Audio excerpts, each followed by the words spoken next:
Welcome once again to the Horses Now podcast, your go-to source for everything in the world of horse racing. I'm your host, T. Gridge, and as always, I'm thrilled to be joined by Kenny McPeek. Kenny, it looks like you're back at Saratoga. I am. Came up here to visit the big mare after her victory in Parks this past weekend, and checked on horses at Belmont and also here at Saratoga. So I'm a little bit of a road warrior right now. So we got a fun topic today. We're going to dive into everything about ownership, about owning a horse, what it entails, the financials, the rewards. Before we get to that, though, you just mentioned the big mare. So what are the chances that Thorpedo Anna gets Horse of the Year? It's decent, right? Well, I think if she wins her next start against fillies and mares in the Distat, that you've got to be pretty confident that she could be or should be. But I don't vote on that, and there are others that make those decisions. But she certainly brought some electricity to racing in 2024. So it'll be interesting to see how that unfolds. But she needs to run well in her next race, and certainly she's drawn a lot of attention all year. And I'm not sure if any other horse has done that, so we'll see.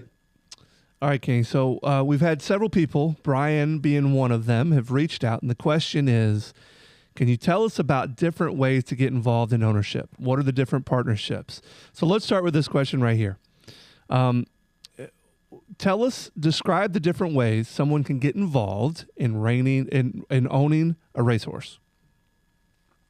Well, there's a lot of different angles, but probably the most conservative way to do it is to join a partnership. Today, there are a long list of different groups that put together partnerships. You've got, of course, the higher profile right now is My Racehorse, because they're micro shares. So you really don't have any like direct connection to the horse, other than you do own a small piece, and the math on that is very minimal. But there are a lot of people that are getting a lot of thrill out of that. And then going back decades, probably one of the most innovative guys on partnerships was Cott Campbell, and he did Dogwood. Mm-hmm. And when Dogwood Stables won the Preakness in 1983 with Summersquall, there were a long list. I think they had 40 different partners in on that horse, best guess. Okay. And then today there's a long list of groups out there that put partnerships together, and you might need to do a little research to reach out and figure out how they approach them. But I think the best way is to ease into it. For an individual to go out and buy a large group of horses, it's very expensive, and you've got a learning curve on learning how to own a horse and knowing all the idiosyncrasies and the billing details. So I think somebody that's easing into it would probably be a smart idea for them to take a partnership and get involved with some other people, and like I said, ease into it and then learn as they go before they actually dive in, if they're capable of that. And you offer some partnerships through the Magdalena farm, right? Yeah, the Magdalena partnerships kind of evolved with the downturn in the economy in 2008. And I think I mentioned it before on this podcast that we started offering up 20% shares, and I managed the Magdalena partnerships. But if somebody wanted to own a 20% leg, then what we do is we give you a price. We do an approximation of the horse's value, some sort of appraisal, and then we offer 20%. And then those are actually sole ownerships, in the sense that you pay your 20% of all the expenses on the horse, and everybody that owns part of the horse pays their share. And then I typically keep anywhere from 10 to 20% ownership to manage things. And I think a lot of people like the fact that I keep equity, but there are a lot of things to worry about. You've got to worry about whether it's accounting, certainly the management of the horse. The communication is sometimes problematic because there's a lot of people to communicate with. But when you own 20%, you can start learning what the monthly costs entail. You can also have what I would call a one-on-one experience, because 20% is a decent number. You can come into the stable anytime you want. It's an open door policy with us, and you actually get to connect with the horse. Whereas the My Racehorse is probably more of a extended, or you're a step back from actually being in the inner circle. But with the 20% shares, we put the shareholders' names on the program. As long as the racetrack's got room for them, we like to get their name on the program, which means you learn about the full licensing process.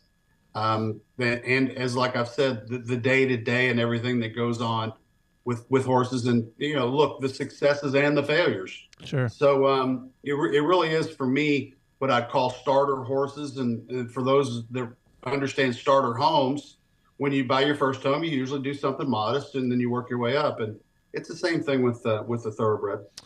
Okay, so you hit on a ton of things there, Kenny. So I've got a bunch of questions from that. All right, so let's start from the beginning here. Let's assume that we're getting involved in a Magdalena partnership.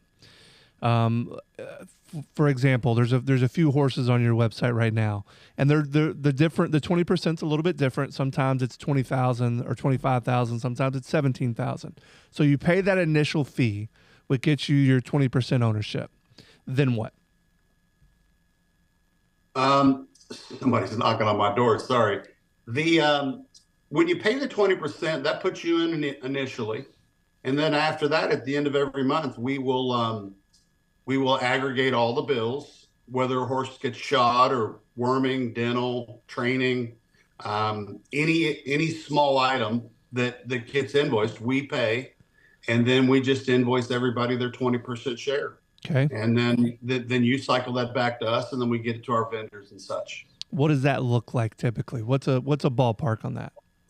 Typically, maximum about $5,000 a month for 100% of the horse. Got it. But some months it's as low as 2,000 or 3,000, depending on if the horse is turned out or in partial training or breaking. It's not unusual for it to be significantly less than 5,000. But then on a rare occasion, if something goes wrong, like for example, I had a horse years ago that went to the clinic and had to have, it was in the hospital for 6 weeks, and the bill was massive. So everybody that owned part of that horse had to take care of it. So that is a risk, and it's very rare. I've only had one of those happen. I think the final bill was over $30,000. So you can do the math there. If you own 20%, that's 6,000. So you have to be prepared for those kind of things, but they're rare. And then you also have vanning. Same thing. If we van a horse, we take care of getting that invoice paid and then dropping it into everybody's accounting. And that's the other thing. We handle the accounting on our side. We handle the not only the billing, but also the collection of purses in some cases. The principal owner of a horse needs to be the one that retrieves the money from the racetracks. And actually, that's probably logistically one of the more difficult things about a partnership is that when you own a horse and a horse wins a race, then you've got to collect that money from the racetrack. And sometimes the racetracks require a lot of paperwork. Like, for example, in Florida, they want you to get a notarized copy for everyone that owns part of that horse before they'll release that money. And I'm sure they do that for fraudulent reasons to keep fraud out of the mix. But then it's a matter of once you request the money, then you've got to wait for it to come back to us, or it goes to the principal. The principal's got to get it to Magdalena, then Magdalena's got to reconcile it and then redistribute it. So there's a lot of math. The accounting side of it is definitely let's just say tedious, but that's something that we handle. And then you also have different tax items that you're going to need for write-offs, and that's another thing that we typically handle. And that way you don't have to worry about those details. Now you guys handle that with an independent accountant, correct? Well, we've had in the past, we've had a list of accountants. We've had the accountant that did my books, and then we have an in-house that does the reconciliation. Then you've got, whenever we get an invoice, that invoice has to be reconciled and put inside the invoicing at the end of the month. So there's a lot of work to do. I think at one time we had three different accountants working on making sure all these details were correct, and it's a constant battle. And actually, we always encourage all our partners to double check the math. If you think we made a mistake, let us know. We'll be glad to reconcile it again and make sure it's right if you think it's wrong. So that's one of the things about owning a horse that people might not think about. It's not all about just going out there to the races. There's a lot of math to do and a lot of work to do, and it's a long process. So let's say a horse runs in a race. and it finishes fourth or fifth. At that point, I'm assuming for this particular race, there's a fee to run in the race. And let's say it doesn't place first, second, or third. Does that horse doesn't get anything, right? Well, on a race like that, they pay down to fourth. Matter of fact, sometimes they pay all the way down to last, depending on Okay. the racetrack and the racing jurisdiction. Okay. And so some racetracks encourage trainers and owners to run their horses and actually get paid to run. So they will, even if you run off the board, you will have some small accounting or some purse money that you receive. And then there's stakes races. When you run in stakes races, you have to pay a nomination fee, you have to pay an entry fee and a start fee to run in the stake race. But in some cases there, you get that money back on the other side of the race. So it really depends on the race. And then most racetracks return to us a statement of accounts, typically for each horse, although sometimes multiple horses are stacked within one statement. But once again, it takes somebody to sit down and forensically reconcile all that, and that's something that we definitely take care of. Okay, so you mentioned earlier licensing, and that's kind of a big thing in the college sports world right now is the NIL, so the name, image, likeness. How does that play out in the horse world? Obviously, Travers Day, Torpedo Anna was a huge star. There was some businesses that I think capitalized on that from being involved with the Travers. How does that work? Is there money in that side of things? Well, Secretariat was a horse, or it still is a horse that they protect his image. And matter of fact, we probably ought to protect Thorpedo Anna's image a little bit and Mystic Dan's, but that's not been prominent. It's not been extensive. They've had. I know that Will Levis, former University of Yeah, Kentucky and now Tennessee Titan player, quarterback. did an NIL deal with War of Will, which is the stallion at Claiborne Farm. Okay. And I honestly am not all that familiar with that. But I think another part of your question was the licensing. Yep. Okay, well, on the licensing, it can be problematic. Each state wants you to get a license if you own part of the horse. So if you have 20%, you're going to have to get licensed. And our typical racetrack racing states are Kentucky, New York, Florida, Louisiana, Arkansas. And on occasion, these horses will run in other jurisdictions, but you have to get a license. If you're going to have 20%, you have to get a license in each of these states. And the easier you make it, the better. They have what they call the National Racing Compact. National Racing Compact is a fantastic setup where a person can get all their fingerprints and everything put into the compact. And, in some cases you have to be fingerprinted to race in some states. So that, and actually I have a little bone of contention about that. I think they need to eliminate that Mm-hmm. because that's something that goes back to the 1930s and 40s and 50s where racing was so concerned about illegal activity that the fingerprints became an issue. But I've been fingerprinted more times than I can count. Mm-hmm. I like to say that horse racing's destroyed my career as a bank robber, Right. because they have my fingerprints all over the country, but I don't know that they've ever used them. And for that matter, I would like to think that HISA would be an entity that one day eliminates all the fingerprinting, and they could require fingerprinting would be fine. But I myself don't think it's necessary, and I've never known a use for it. But unfortunately, the industry still is and does have states that require it. Texas is one of them that I know of. Most of them have come around to the common sense notion that they don't need that. But beyond that, if you're going to apply for a license, and if you do it as a partnership, you have to have a principal partner. But you can't have any felonies. You can't have any criminal activity. You're going to have to give, to some extent, some of your background. It's not major, but I think that they just definitely want to keep anyone that's nefarious out of the sport. And I think that's prudent. That's smart on their part. but it's someone that's going to own a horse is going to need to be prepared to jump through some of that. But the simple things like if you've had a a driving incident or things like that, that's not going to be on there. Gotcha. Okay, so can a racehorse be a viable investment, or should it be seen more as a kind of a lifestyle choice or a hobby?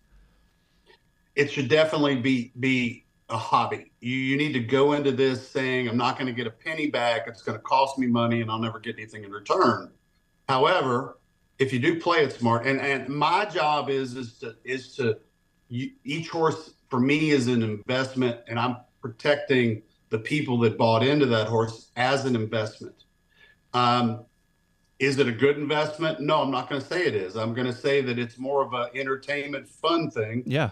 And you might get lucky and it actually make you money. And we try to play that card where you've got a chance at some return on investment. We're also not going to keep a horse in the system and continue to, you're going to continue to pay bills on a horse that doesn't have any opportunity to race and perform and actually earn some return. So we do think about it as you want some return on investment, but you also, when you initially go into that, you cannot have the notion that I have to make money at this. I had a client years ago who used to say, I have to make money. I'm like, wait, stop. This is not going to happen. Actually, I made him money. That's funny. So That's funny. He knows who he is. Okay, all right. Well, let's talk about that a little bit more. So how does the kind of the prize money distribution work? So what percentage of earnings typically goes to the owner? Typically 60% of a purse to the winner, 20% to second place, 10% to third place, 5% to fourth place. Okay. However, that's not standard. New York's 55%. Some states are 12% for second. Other states are 11% for third. It really depends. You have to look at the condition book of the race, or you have to look at the conditions of a race and the racing circuit or the racetrack you're racing on to know exactly what those breakdowns are. But that's a typical 60, 20, 10, 5. Now, where's the other 5? I'm sure you're asking. Mm-hmm. Usually the other 5 goes to the horses that finished 5th, 6th, 7th, 8th, etc. Okay. Or sometimes that money will revert back into the pools, and that money will go back into the racing jurisdiction and to the horseman's account so that it can be distributed in another race later. So, like, for example, if Derby was $3 million won to the winner, it's listed as a $5 million race. It's actually a little bit more than 60%. I believe that's 62%. Gotcha. So that's good. And then, like I said, New York's a little bit different. But every racetrack's got their own rules on that. And every horseman's group participates in how those splits are done. Now, Kenny, obviously, like your Magdalena, you have a percentage ownership here. Now, where does the horse trainer's fees come into this? So when we run a race, we typically bill out 10% trainer's fee and 2% staff. Got it. Historically, most all the clients that I've ever had always gave bonuses to the groom, the rider, hot walker, in some cases, assistant trainer. So we include that in. So actually, we invoice 12% on any wins. Actually, we invoice 12% all the way down, and then we distribute percentages of that to the staff at the end of. Well, we do it twice a year in bonuses, so that money reverts back to the team. And in our cases, anywhere from a quarter to a third of all that money goes back to the staff. And so it's kind of a profit sharing on our side. But the actual invoice for most trainers is anywhere from 10, 12%. In South America, they get 15%. And I'm not sure how some of the European trainers do it, but they invoice a daily rate and then any purse earnings. Where does the jockey fit in here? So is the jockey paid to ride, or do they get a percentage of earnings?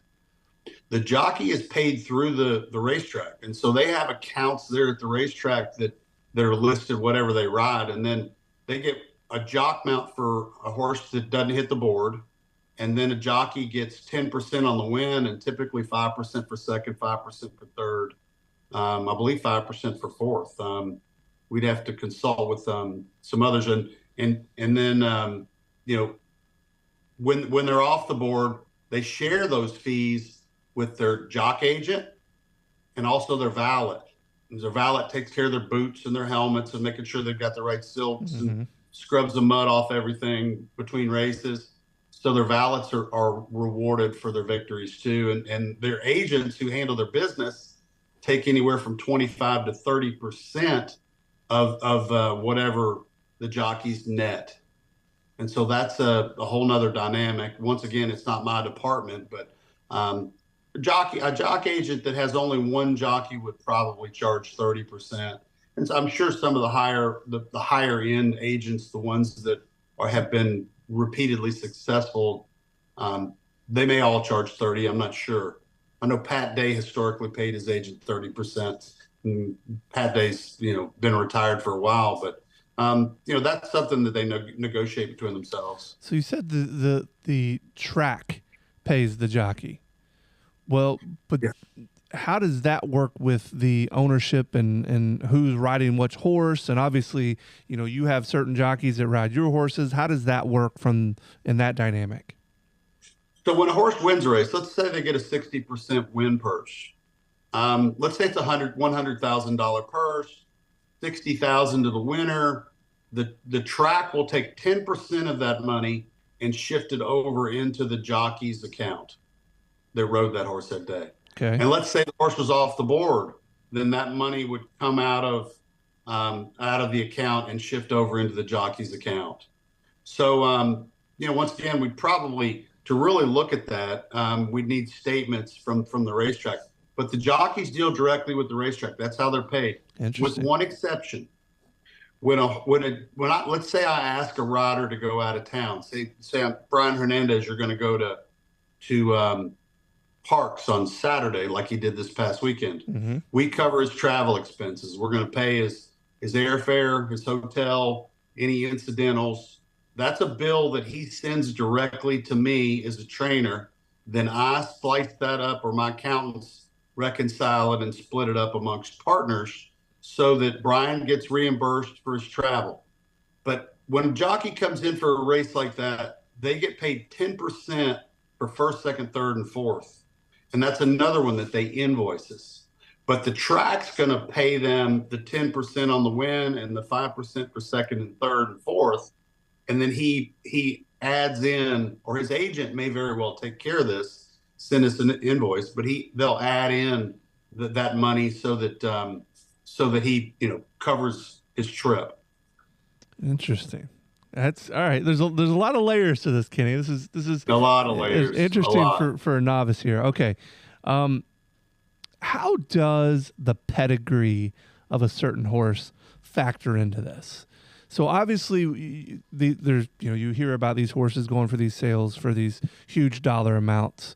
Once that's done, is all that kind of just off the board? Or are there some horses that are just more expensive to get involved with because of their background and their pedigree?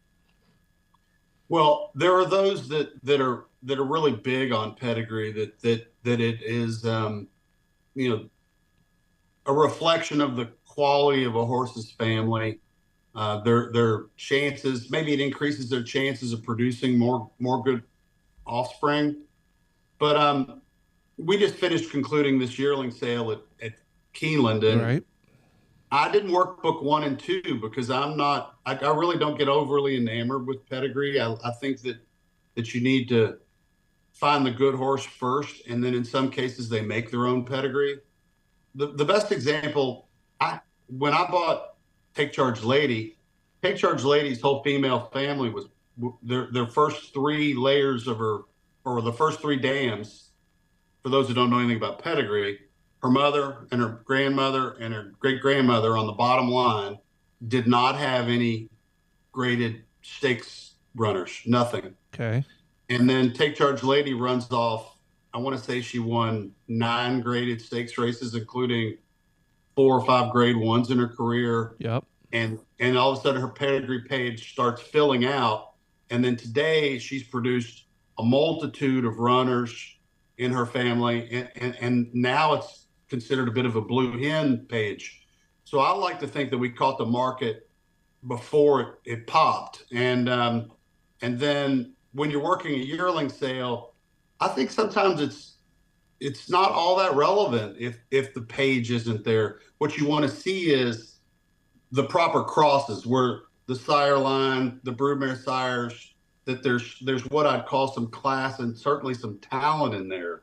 And in many cases, it's hard to predict where a good horse is going to come from. But when you're looking at the individual and you see how the horse is crossed on the pedigree, then you could get an idea of maybe where the best blood's coming from. Okay. Torpedo Anna is out of a Uncle Mo mare, and she looks all Uncle Mo, and I believe she has the Uncle Mo energy. And for me, that was what I was attracted to her. But I'm real big on the broodmare sire, and I think that there are stallions that are a little more influential with their fillies, and their fillies produce good horses subsequently. So it's very artistic. There is no black and white with any of that. Anybody that thinks that they got that figured out, they're wrong. I certainly don't. I love it. So, all right, let's segue that into how that can benefit an owner. How does breeding potentially factor into the financial equation for people who own horses? Or if you have a 20% share? Well, when you work these book 1 and book 2 Keeneland, or even Fasig-Tipton August, most of those horses are half brothers and half sisters, or the mare's highly talented. And so the pedigree page has what I'd call some immediate results, but that doesn't guarantee that that's going to be the best horse racing. But the price of those horses is significantly elevated. And when you go to those auctions, you better be prepared to pay, in some cases, 2, 3 times, 4 times what you would pay for that same horse if the most recent graded stakes winner wasn't on the page. And that's where I push into, in this past Keeneland sale, I pushed into book 3, 4, and 5 with what I would call some younger families, some less proven families, yet focusing on the individual. Okay. And then my clients, when they buy into these 20% shares, are going to pay less money. But you know what? Nobody cares who they're by or they're out of when they hit the finish line in front. Sure.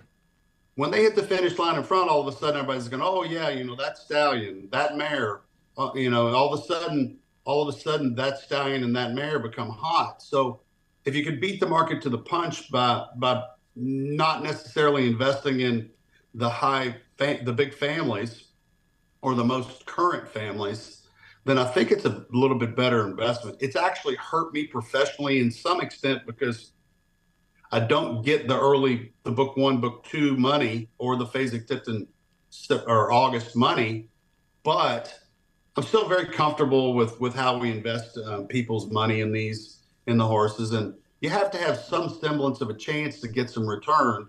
And I think trying to predict a lot of these things before they happen, not after they happen, finding a horse before the family pops is really what my goal is. Okay, so when a particular horse is done racing, if, for example, Thorpedo Anna is probably going to have a highly valuable breeding career, one would think, do the owners participate in that side of the financial side too? Oh yeah, absolutely.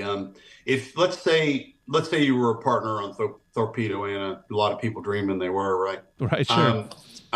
Then we will have to make a decision on who she is bred to, and you probably go straight to the top. You probably look at Gun Runner. Mm-hmm. What you would want to do is figure out physically who you thought matched her really well. Mm-hmm. Curlin, I think, would be wonderful. Tappet is a horse that's fantastic. They're into Mischief. I know I'm probably missing a few, but Well, we would have to make that decision, and then when we bred that mare to those stallions, then we would get you get what they call live foal, and when you get a live foal at that point in time, then there are fees involved. You have to pay for that live foal, and in some cases, it can be a couple $100,000 on a mare of that quality. On the lesser expensive mares, the live foal cost might be like, for example, McKenzie's doing really well. I want to say he was 15,000 initially. Now he's going to 25. But you don't have to pay those fees until the foal lands. And if you were 20% ownership, then obviously you're responsible for 20% of that fee. And that's another one that a little problematic. And when you take mares from the racetrack to the broodmare band, it's a whole nother. It's like starting over. Same thing with colts that go from the racetrack to the stallion shed. It's starting over. You're going into a whole new competitive world. The stallion has to produce good foals. A mare has to produce good foals. Then the market subsequently speaks on what those foals are worth, and then they've got to produce on the racetrack. And if they don't, then those foals will be lesser value, and then like I said, it's a whole nother game, whole nother level. All right, Kenny. So if you had a farm in your backyard and you had a horse, and that horse had a foal, right? Who you own that horse? Obviously, it's a horse that you own, and then it has a baby, and it's in your backyard. You own the baby. Who owns the foal when you own a piece of the horse and it gives birth? Who owns the foal? Yep. The partnership. The partnership would own the foal at that point. The owner of the mare. Interesting. Especially if they've paid for the stud fee. Got it. Okay. Now, sometimes the stud farms will do what they call a foal share. So let's say we breed Thorpedo Anna to Gunrunner, and Gunrunner produces a beautiful foal, mare foals.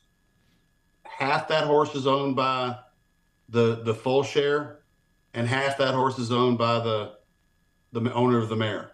But the owners of the mare didn't have to put up any money. And then usually an exit strategy on that is that the foal is raised. Some cases they share the cost. Other cases the breeder or the owner of the mare has to take that cost and then take that horse to auction.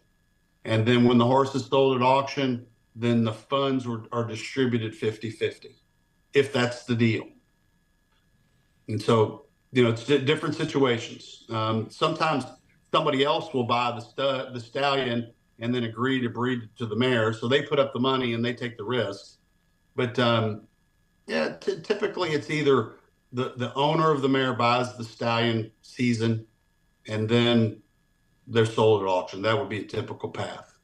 It's fascinating stuff. Okay. Or raced. I mean, sometimes you foal a foal and you don't want to sell it, and the partnership or the owner of the mare wants to race the horse. Yeah, and you just keep which it. Is great.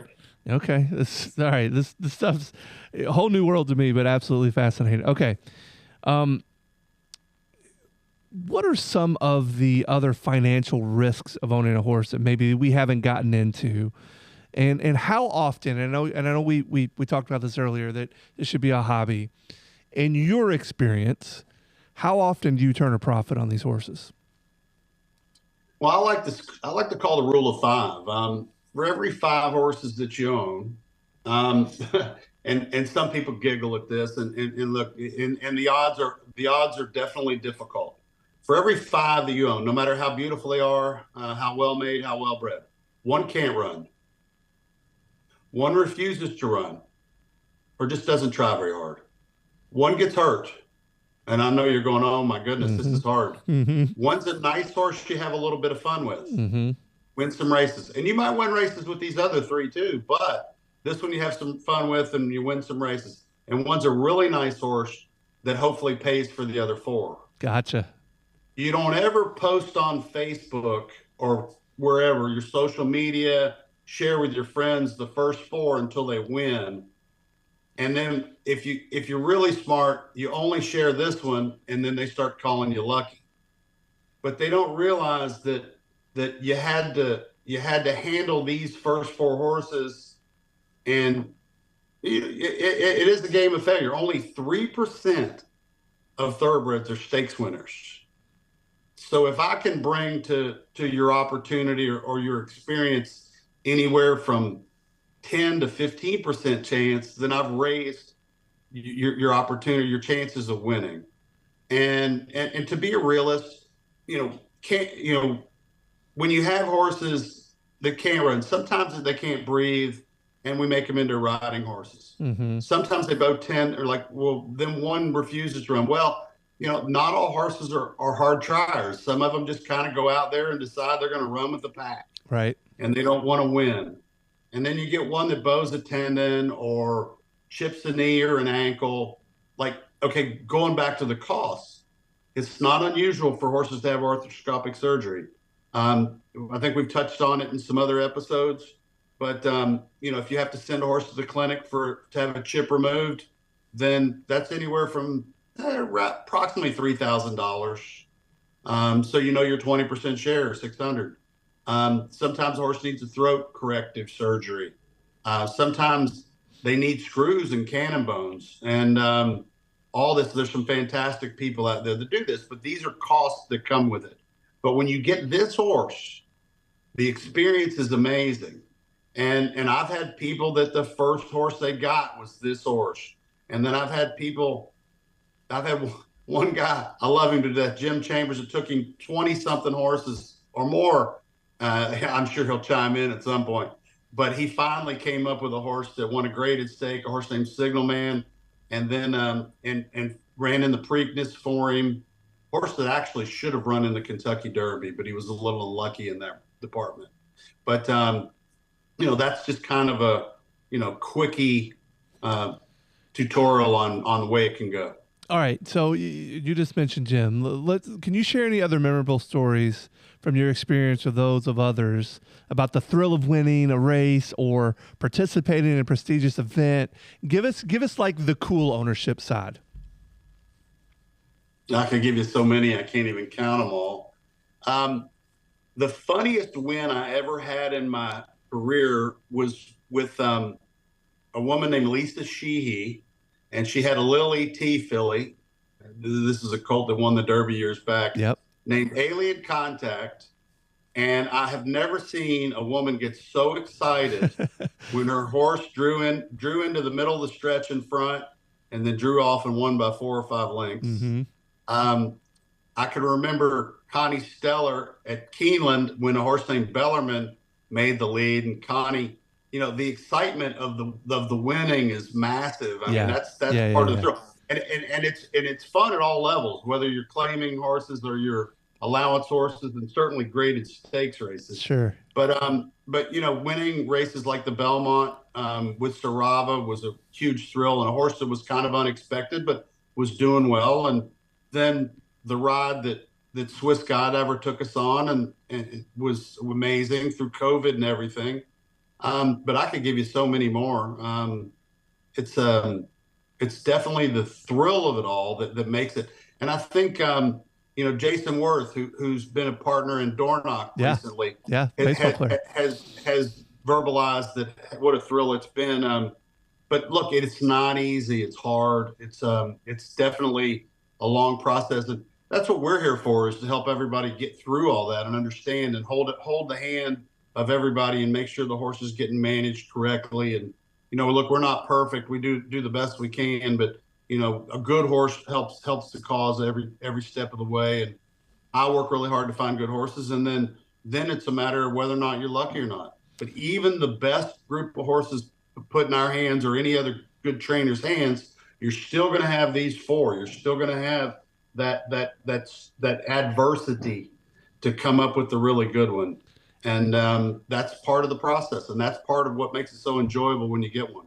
I would imagine the thrill of being in the winner's circle and just having a horse that won would just be just kind of overwhelming and just super, super cool, especially in a stakes race, but really any race. Well, I've likened the analogy to a stakes race is like drinking a great bottle of wine for those that are into fine wine.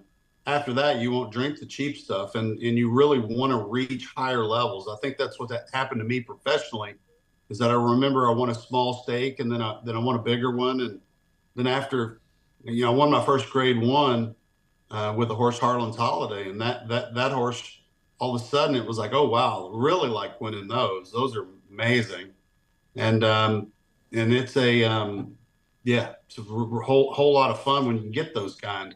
But like I said, it's really difficult, and you got to be a little bit lucky. You got to be quite lucky in some cases, but you also have to you have to persevere. You can't walk in and get one horse and say, oh, I want to have a grade one winner, and then leave if you don't get it. It's kind of like no, I don't know what a good analogy is, but you got to swing in a lot of pitches to hit a home run. Sure.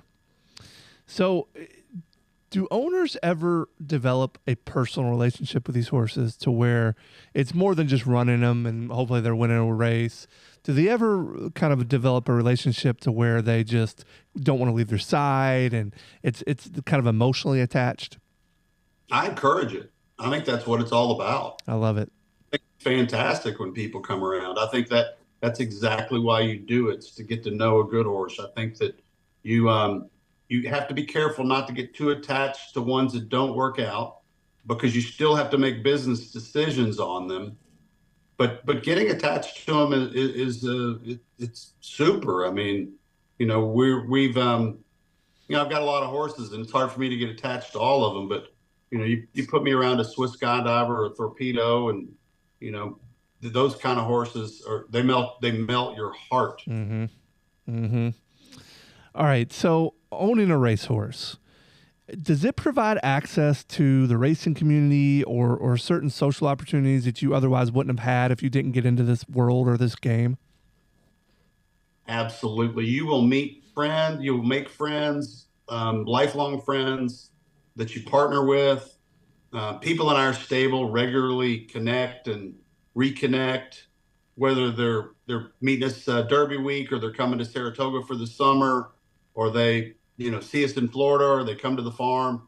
And then what happens is that when I go on a buying spree like I did at Keeneland and Fasig, that they want to partner up, and they'll say, okay, put me in a horse, but me and Jim and Jim and Tommy Lewis go partners regularly. Jim Chambers and Tommy Lewis. Harold Lerner typically goes with Wayne Cutler and Jack Cohen, so they kind of do their own thing.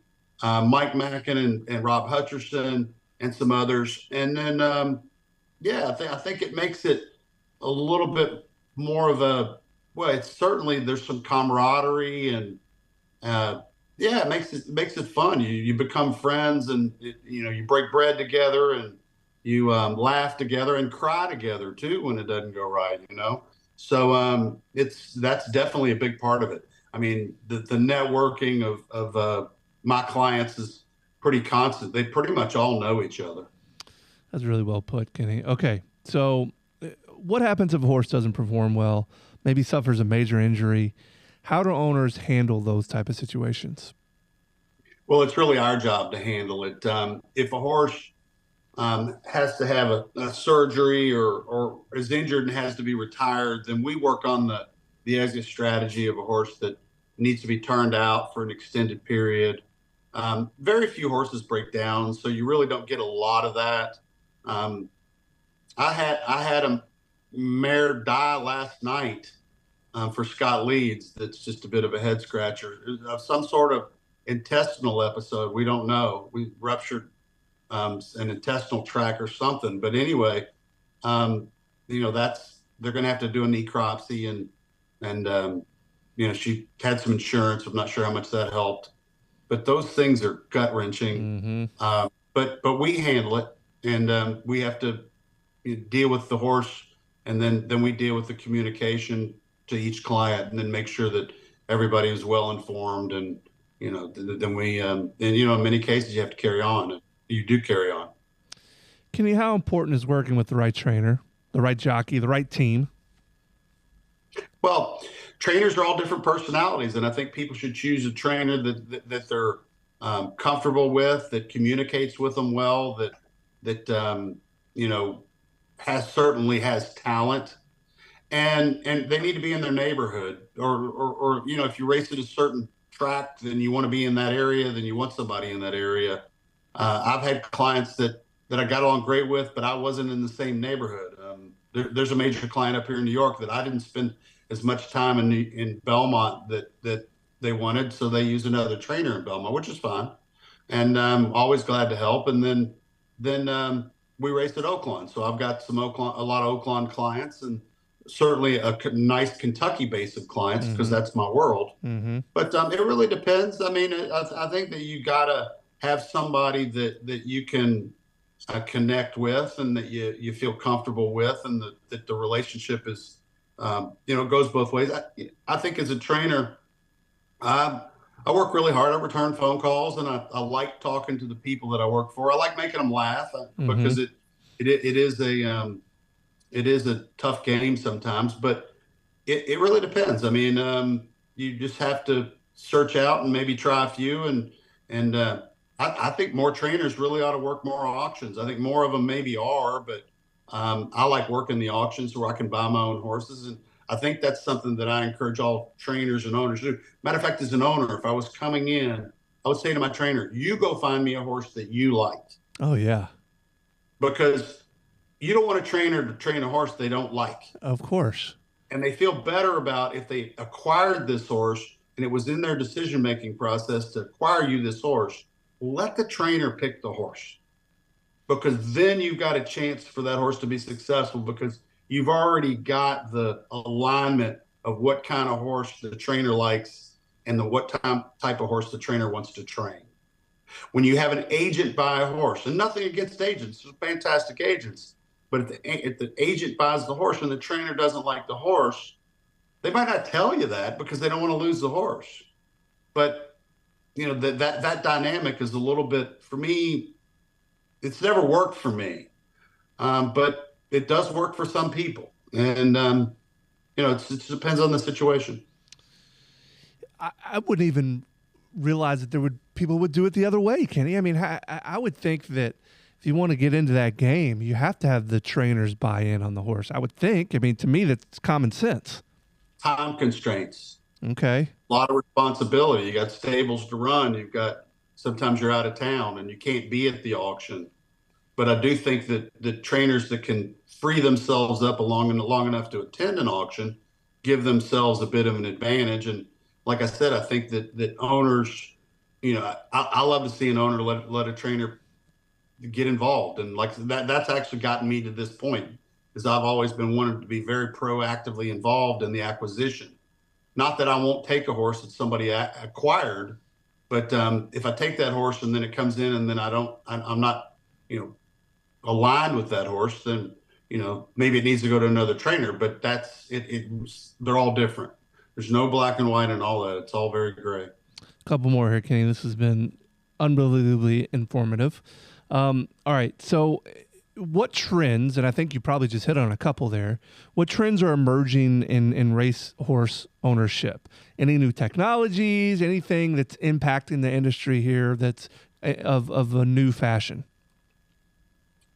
Well, I think over the last decade or more, I mean, it's actually more, is that the utilization of speed figures, and there are more and more partnership groups out there, because anytime you can diversify the risk of doing this across a group of people, then the better.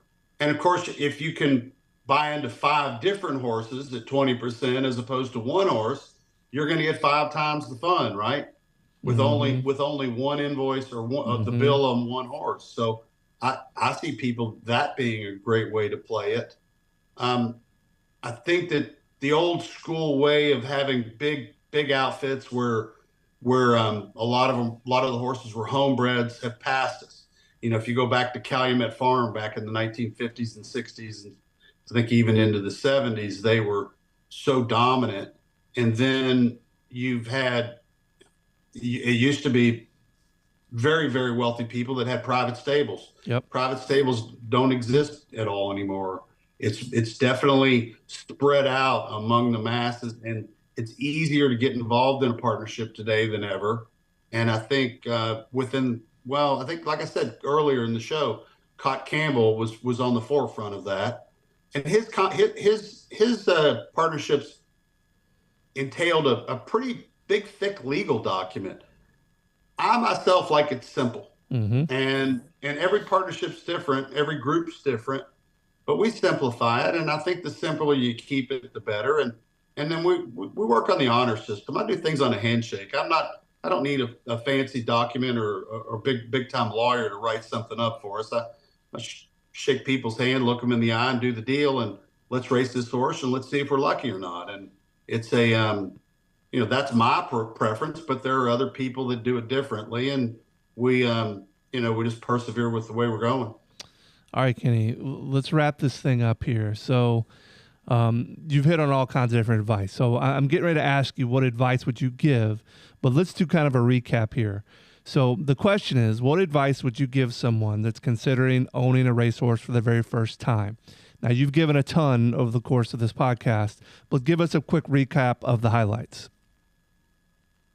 Well, I would share in the risk. I definitely think someone that knows nothing about it should share in the risk, and that's the door that we offer for them to go through. And whether you utilize Magdalena or some other racing partners, like I said, if you Google horse racing partnerships, you're going to get them worldwide. Whether you look in Australia or England or Ireland or France or here, you're going to get a lot of different choices. And research the choices, see which one's best for you, and then figure out what your level of investment is. Because if you have a small level investment, maybe you're better off doing the My Racehorse thing. If you have a large level of investment, then you might want to dive in and call Kenny McPeek and say buy 5 horses. Well, that's rare. But if you're wanting to ease into it and learn before you go further, I think definitely one of the racing partnerships. And I'm just not promoting what we do. I think that there are others out there that could be ideal for a number of people. That, like I said, it depends on their level of investment and what they're comfortable with. Kenny, this has been pretty awesome. Anything else you want to add before we get out of here? Nope, just look forward to fall. Very proud of Thorpedo Anna this past weekend. I think she overcame a lot. I don't know how many of you out there watched the race, but I'm going to share you some inside facts of what happened up down there. She had never shipped and run in her life before. She was what I'd call, she played a lot of home games. Okay, when you mean shipped and run, what do you mean by that? Well, I'm going to get there. So she typically had been stabled and raced at the tracks that she was familiar with. Okay. And so what we did last weekend, we had to ship her on Friday from Saratoga Springs, New York to Philadelphia, which is about 5.5 hours, 6 hours. So she went into a racetrack she had never stepped foot on. She actually got a nick cut on her inside of her left hind leg, come somewhere in the truck, because she's a little nervous. Filly can be. She's a little nervous on the truck. Came out the truck hot, had a little cut on her leg. Really had us worried. I thought maybe we would, if it swelled up overnight, we were going to have to scratch her.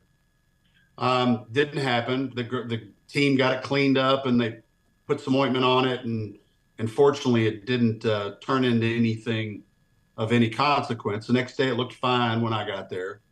Then and she's eating and living in a stall that she's never been in overnight. And so you don't know how they're going to rest when they do that. Sometimes horses don't rest in a new environment. And they might not eat as well in a new environment. And then she laid down that morning and got a small case of hives. The bedding, they put her on shavings, and I believe she was allergic to it. and of course, anything to make a trainer lose his hair, right? Oh my goodness, yeah, amen to that. So the guys got her out and gave her a nice warm bath, and fortunately, most of the hives went away right away. And then when we set bandages, she was good. She went over there. Well, then they moved post time, like 15 minutes. They slid it to allow more time. I don't know why. They didn't tell us that. It was supposed to be a 5:20 post. I think they were lucky if they ran by almost 6 o'clock. But anyway. And then Brian Hernandez and I'll give you an insight on the instructions. I said, Brian, there's only 2 ways you're going to lose this race. Mm-hmm. I said, if somebody steals it on the front end and if you let them have an easy pace and she can't catch them, or if you get boxed in, trapped, and you're unable to make your finish. And I told him, I said, let her run to the first turn. She's faster than all these. Don't mess around. Let her go. And then down the backside, Mike Smith's horse dropped inside of her, and dropped in front of her. Actually, she actually hit the rail. Our filly did. Yeah. And now all of a sudden she's in a box. And then they held her in there. They had two horses in front, one on the right, with nowhere to go, and they held her in there until they straightened for home.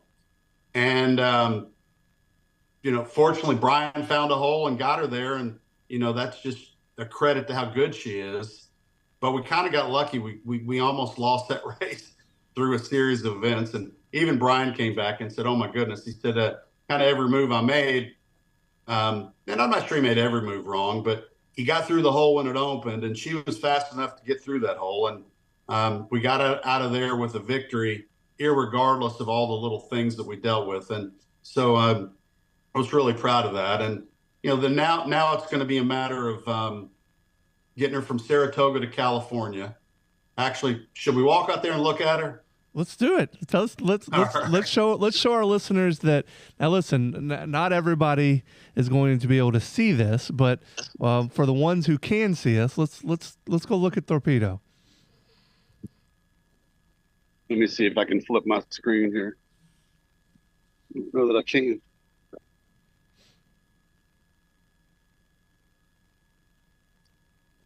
This is going to be a nice little treat for our Torpedo Anna fans. Come on, girl. Oh, it's right there. Oh, a little sassy today. She looks fantastic. I don't know how well you can see her from there, but yeah, if I had a peppermint, she'd be coming right to me. So she loves her peppermints, right? Now, do you give her just like the little round ones, or? She's back in she likes those Starlight peppermints. Okay. They've already set her feed in. She's eaten some of it, but she's kind of she is going to come say hi. Oh, wait, we have another friend here. Oh, all right. Welcome to the backside, right, Kenny? This is it. Oh, wow. Yeah, that's the old goat friend here.